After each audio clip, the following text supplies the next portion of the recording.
Okay, hi, my name is Celine, and I'm going to do an explanation about photosynthesis and what it is. So, the biggest question is, have you ever stopped to wonder how a tiny little leaf can um, power an entire forest?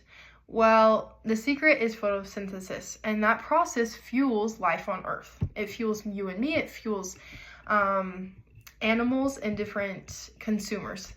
Photosynthesis is how plants, algae, and even some bacteria make their own food, something that we're not able to do as humans. So how does it work? They take in sunlight, water, and carbon dioxide, and they transform that into glucose, which is a type of sugar, something that fuels them.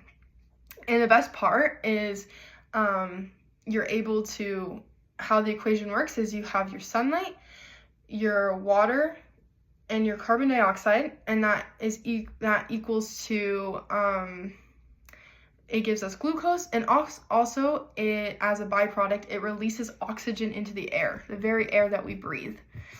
I will put the equation right here so you can see how it works. That will be like the simple formula of how photosynthesis works. This process happens so how does it work?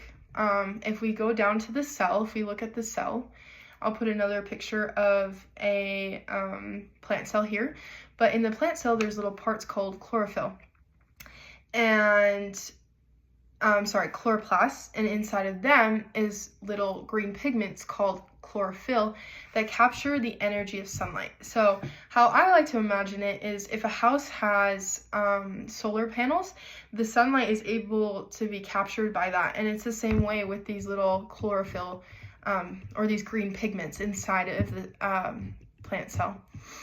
And photosynthesis happens in two stages. So first is the light reactions. So sunlight comes and hits the plant and then enters into the plant cell, excites the chlorophyll, and then that splits the water molecules. And then this releases oxygen and produces energy-rich molecules. And these molecules are called ATP and NADPH. Those are really important when it comes to energy in the human body.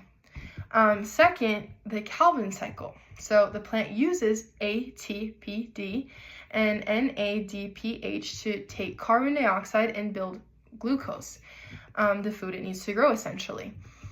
And then that glucose fuels the plant's growth, from roots to leaves to flowers.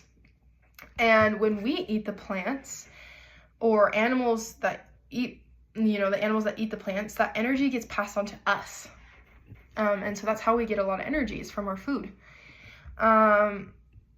But when we think of photosynthesis, why is it so important? It's not only the process of feeding plants, but it's nearly how all the earth gets its oxygen and helps regulate the planet's carbon dioxide levels. So essentially, we're taking carbon dioxide in and we're replacing it with oxygen. So next time you look at a plant or a blade of grass, just remember how hard it's working, and that's using photosynthesis to better our planet and release oxygen. But I'm happy if this video educated you more, and we'll see you next time.